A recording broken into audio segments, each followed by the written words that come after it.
Hi, this is Mr. Kays, and this is 31.1C. 31.1C. We are discussing post-World War I years and how uncertain life seemed to be for the rank-and-file person in not only Europe but the United States. The war had really done a number on people. Things are changing. Women's roles were changing.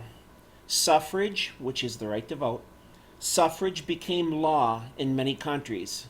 Suffrage became law in many countries. In the United States in 1919, the ladies got the right to vote. And the first time they tried out their newfound freedom was in 1929 when they elected Harding to office. Women worked outside the home. Women worked outside the home. And there was a fight for birth control. A fight for birth control.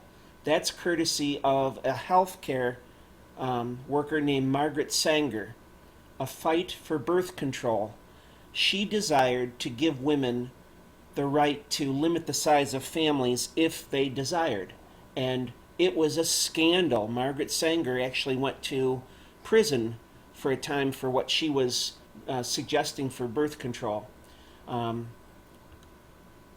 Scandalous. Women, many wear shorter, looser garments, no corsets, no long hair in a bun, and they had short hair. Many wear shorter, looser garments, and short hair. I'm talking about the flappers of the 1920s. They were liberated women who drank and smoked in public. That was scandalous. Scandalous. Other things are changing. Automobiles alter society. Automobiles are going to alter society. There is a freedom of movement. A freedom of movement. There's pleasure travel. Pleasure travel. And new businesses open to serve mobile tourists. Let me go back again. Automobiles alter society. There's a freedom of movement. There's pleasure travel. People traveled because they wanted to. New businesses open to serve mobile tourists. You began to see hotels, motels. You began to see tourist cabins. You saw restaurants and diners that opened to serve the public. You saw repair shops for autos. You saw gasoline stations, so things were changing. Under the heading of Charles Lindbergh, he's the gentleman I showed you last section. He's standing by his plane called the Spirit of St. Louis. He was a hero for making a 33-hour solo flight from New York to Paris in 1927. 33-hour flight, solo flight from New York to Paris in 1927. The Spirit of St. Louis plane did not have any windows in the front. It was all wooden cabins, so Lindbergh was looking out the side of this plane and flying by dead reckoning, charts and more primitive navigation. But as he lands in Orly Airport in Paris, he's given a hero's welcome, and the same thing is true when he comes into New York City.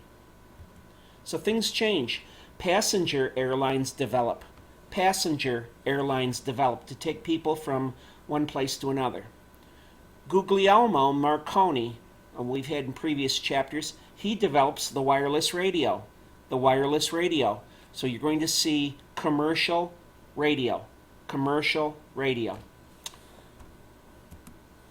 And there we are. Commercial radio and motion pictures are invented. Commercial radio and moving pictures or motion pictures are invented. So people are captivated by these things. Well, the world is certainly changing after World War I. It's going to shape how people see the next couple decades, for sure. This is Mr. Kays with 31.1C. See you down the road. Toy boat.